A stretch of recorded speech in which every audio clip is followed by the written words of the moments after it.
नमस्कार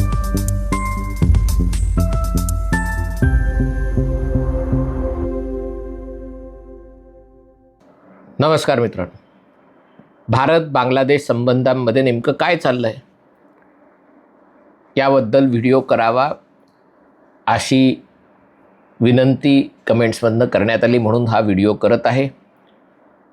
20 ते 25 ऑगस्ट दरम्यान, म्हणजे आज 25 ऑगस्ट आहे, या कालावधीत बांगलादेशचे नवनिर्वाचित पंतप्रधान तारिक रहमान किंवा तारिक झिया भारतामध्ये येणार होते. सगळी तयारी चालू होती. राष्ट्रपती भवनकडून त्याबाबतची एक सूचनाही जारी करण्यात आली, कारण जेव्हा एखाद्या देशाचे पंतप्रधान येतात, अध्यक्ष येतात आणि त्यांना रेड कार्पेट वेलकम करण्यात येतं, तेव्हा राष्ट्रपती भवनाच्या पटांगणामध्ये लाल कार्पेट किंवा गालीचा अंथरण्यात येतो आणि तिथे सगळं घोडदळ आणि सगळं त्याच्यामध्ये एक प्रथेनुसार, परंपरेनुसार त्यांना स्वागत करण्यात येतं. आणि याबाबतची सूचना जारी करण्यात आली आणि लगेच ती काढूनही घेण्यात आली. आणि नंतर स्पष्ट झालं तारिक रहमान येत नाही आहेत. एवढंच नाही, त्यानंतर बातमी अशीही आली की बांगलादेशला इस्लामिक नेटो म्हणून ओळखल्या जाणाऱ्या मक्का करारात सहभागी होण्यासाठी निमंत्रण देण्यात येत आहे. अजून त्याबाबतची गोष्ट अजून स्पष्ट झालेली नाही आहे. बांगलादेशातही अनेकांचा त्याला विरोध आहे की बांगलादेशने या सगळ्या भानगडीत पडू नये. पण जर पाकिस्तान आणि तुर्कीबरोबर बांगलादेश जाणार असेल तर याचा अर्थ आहे भारतासाठी ही धोक्याची घंटा आहे. मग असं सांगितलं गेलं की ठीक आहे, 20 ते 25 ऑगस्टनंही पुढच्या महिन्यात ब्रिक्स परिषदेसाठी जेव्हा सगळे जागतिक नेते भारतात येणार आहेत, ब्रिक्स गटाचे आणि इतर, तेव्हा बांगलादेशचे पंतप्रधान येऊ शकतील. भारताचा हा मान असतो यजमान म्हणून की कोणाला बोलवायचं, आणि भारत त्याच्यासाठी बांगलादेशच्या पंतप्रधानांना बोलवेल. पण त्यालाही तारिक रहमान येण्याची शक्यता कमी आहे. आणि त्यामुळे लोकांच्या मनात प्रश्न पडला आहे, खास करून जे राष्ट्रीय विचारांचे लोक आहेत, राष्ट्रवादी लोक आहेत, काय पडले गरज या एका भिकारड्या देशाला, ज्याची अर्थव्यवस्था ठीक नाही आहे, जिकडनं लाखो कोट्यावधी लोक ऑलरेडी भारतात येऊन राहिलेले आहेत, जिथे हिंदूंवर अनन्वित अत्याचार होत आहेत, जिथे फेब्रुवारी महिन्यापूर्वी जे सगळं काही अंतरिम सरकार होतं, मोहम्मद युनूस यांच्या सल्ल्यानुसार चालणारं, ते पराकोटीचं भारतद्वेष्ट होतं. आणि किती वेळेला साप आला दूध पाजणार. एकदाच काहीतरी त्या बांगलादेशचा लचका तोडा, तो जो चिकन स्नेक आहे तो रुंद करून टाका, कारण या भागात बांगलादेश चीनला अवताण देतोय. आणि इथे जर चीन आणि पाकिस्तान आत घुसले या भागामध्ये तर भारतासाठी ते अतिशय अवघड गोष्ट होईल. कारण या सगळ्या भागामध्ये बंगाल आणि आसाम, उत्तर बंगाल, दिनाजपूर वगैरे, जरी भाजप सरकार असलं तरी मुस्लिम लोकसंख्या आहे, त्याच्यातही बेकायदेशीर बांगलादेशींची लोकसंख्या मोठ्या प्रमाणावर आहे. आणि त्यामुळे कशाला उगाच मैत्री करताय, एकदाच खतम करून टाका, फिनिश करा, काही हे नका करू. अर्थात बरोबर आहे की अशा प्रकारची भावना असणं आणि कूटनीतीमध्ये मुत्सद्दीगिरी या दोन परस्पर विरोधी गोष्ट आहेत. आणि कूटनीतीचाच शेवटी विजय होतो, कूटनीतीचाच वापर केला जातो. आता नेमकं काय चाललं आहे हे लक्षात घ्या. बांगलादेशमध्ये फेब्रुवारी 2026मध्ये सत्तांतर झालं. तारिक रहमान, बांगलादेश नॅशनलिस्ट पार्टी, राष्ट्रवादी तिकडची, त्यांचे नेते, त्यांच्या आईचं म्हणजे बेगम खालिदा झियाचं निधन झालं. तोपर्यंत तारिक रहमान लंडनमध्ये, ब्रिटनमध्ये राहिले होते. 17 वर्ष ते बांगलादेशात आले नव्हते, कारण आले असते तर त्यांना अटक झाली असती. आणि त्यामुळे जो माणूस 17 वर्ष या देशात राहिलेला नाही, या म्हणजे त्या शेजारच्या देशात राहिलेला नाही आहे, तो येऊन त्याचं पंतप्रधान पद भूषवणार. आणि अशा परिस्थितीमध्ये सगळी जागतिक परिस्थिती खूप विपरीत आहे. आणि त्यामुळे तारिकुर रहमान यांच्यासाठी जरी सिंहासन असलं तरी या सिंहासनात काटेरी मुकुट डोक्यावर आणि पाठी किती सुरे त्या सिंहासनात लपवलेत सांगता येत नाही. यावर्षी झालेल्या निवडणुकीमध्ये शेख हसीना यांच्या आवामी लीग पक्षाला लढून दिलं नाही आणि त्याच्यामुळे जमाते इस्लामी आणि इतर विद्यार्थी संघटना ज्या कडवट इस्लामवादी होत्या त्या मुसंडी मारतील असा अंदाज व्यक्त करण्यात येत होता, पण तोही खरा ठरला नाही सुदैवाने. पण तसं नसलं तरी जमात इस्लामीसारखे पक्ष प्रमुख विरोधी पक्ष झालेले आणि या दोन्ही पक्षांना म्हणजे BNP आणि जमात या दोघांनाही शेख हसीना भारतामध्ये राहत आहेत हे सलतंय.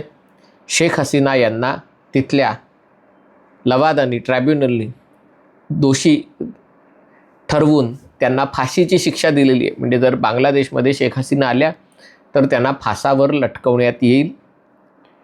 पण त्या भारतात सुरक्षित आहेत आणि त्यामुळे खास करून जमात आणि इस्लामवादी संघटनांची अशी मागणी आहे की भारताशी तर संबंध असताच कामा नये. बांगलादेश हा इस्लामिक देश आहे आणि त्यांचे संबंध इस्लामिक देशांशी असले पाहिजेत, भारतासारख्या काफिरांशी संबंध असता कामा नये. BNP हा मुख्य प्रवाहातला पक्ष आहे. जरी पूर्वी त्यांनी जमातबरोबर काम केलं असलं, कारण आवामी लीगच्या विरुद्ध लढायचं तर जमातबरोबर त्यांनी काम केलेलं होतं आणि वेळोवेळी विरोधी भूमिका त्यांनी घेतली असली तरी त्यांना जाणीव आहे की बांगलादेश आणि भारत हे असे जोडलेले आहेत. बांगलादेशच्या 3 बाजूंनी भारत आहे, चौथ्या बाजूला समुद्र आहे. म्यानमारमध्येही अशांतता आहे. रोहिंग्या सगळे लोक बांगलादेशात राहिलेले आहेत. बांगलादेश सध्या अतिशय बिकट अवस्थेमध्ये आहे. शेख हसीनांच्या काळात असा भ्रष्टाचार होता, हुकुमशाही वाटावी अशी पद्धत होती, पण बांगलादेशनी झपाट्याने आर्थिक प्रगती केली होती. बांगलादेशनी एक गोष्ट करून दाखवली ती म्हणजे खास करून कपडे शिवणे, तयार कपड्यांचा उद्योग आहे, त्याच्यामध्ये लाखो कदाचित कोट्यावधी लोकांना त्यांनी रोजगार दिले आणि एकेका शेडमध्ये 3-3 हजार 5-5 हजार लोक कपडे शिवत आहेत आणि सगळ्या जागतिक बाजारपेठांमध्ये बांगलादेशचा दबदबा होता. कपडा बाहेरनं यायचा, कापूस बाहेरनं, कपडा बाहेरनं, सुई धागा बाहेरनं, फक्त हे शिवायचं काम करायचं. आणि हा कापड उद्योग गेल्या काही वर्षांपासून संकटात आहे. कारण उघड आहे की विजेचे दर वाढलेले आहेत. कारण युक्रेन युद्धामुळे आणि नंतर आता इराणच्या युद्धामुळे इंधनाची टंचाई आहे.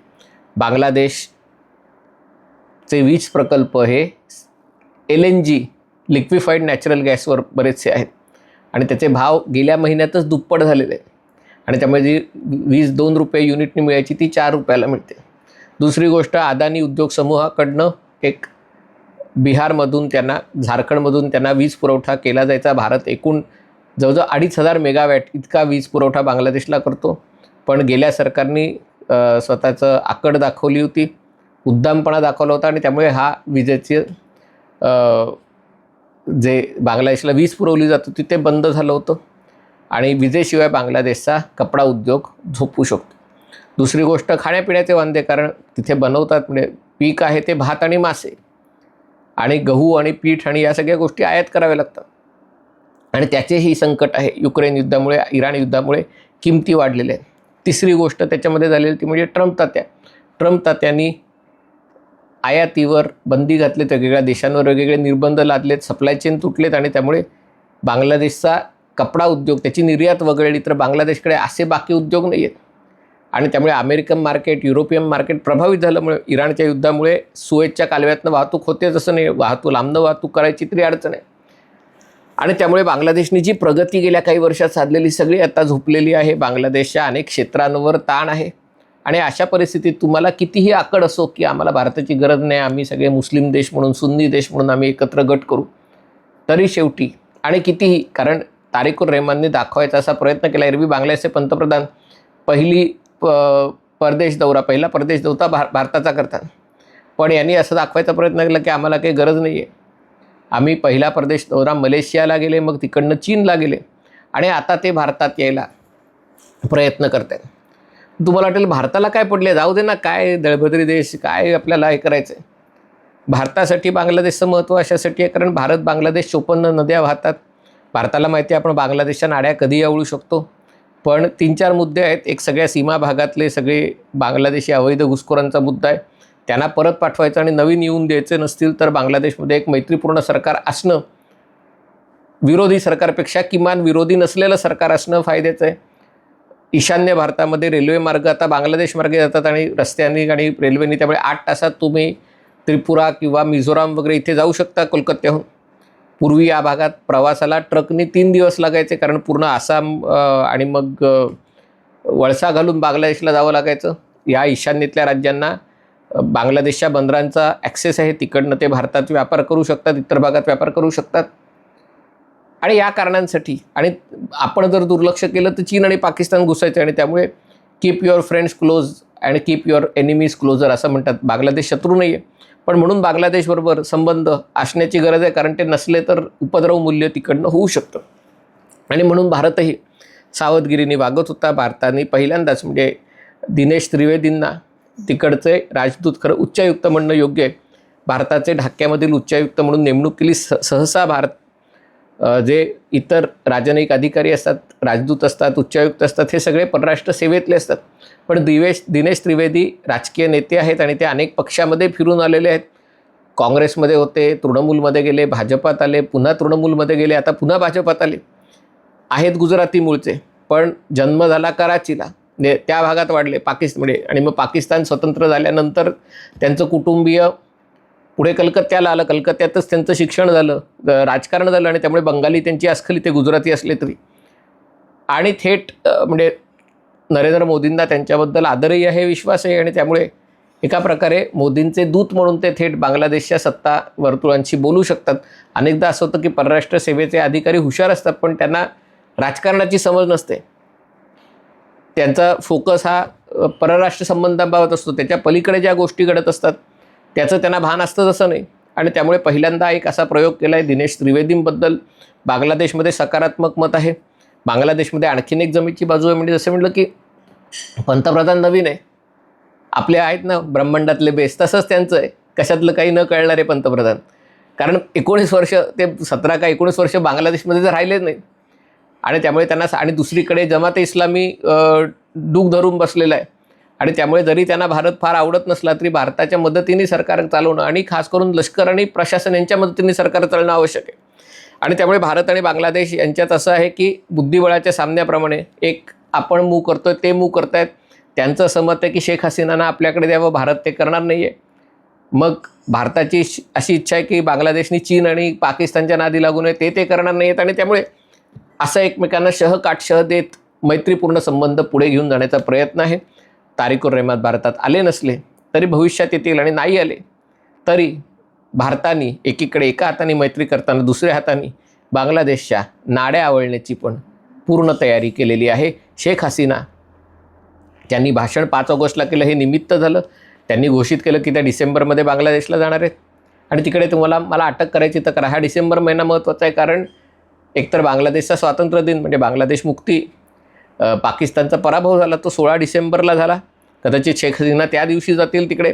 आणि दुसरी गोष्ट अशी की तोपर्यंत बांगलादेशची परिस्थिती आणखीन चिघळून तिथे जनता रस्त्यावर उतरलेली असेल. सांगता येत नाही ह्या डिसेंबरचा मुहूर्त काय आहे, पण त्याच्यामुळे बांगलादेशच्या राजकीय नेत्यांना आणखीन संताप झालेला आहे.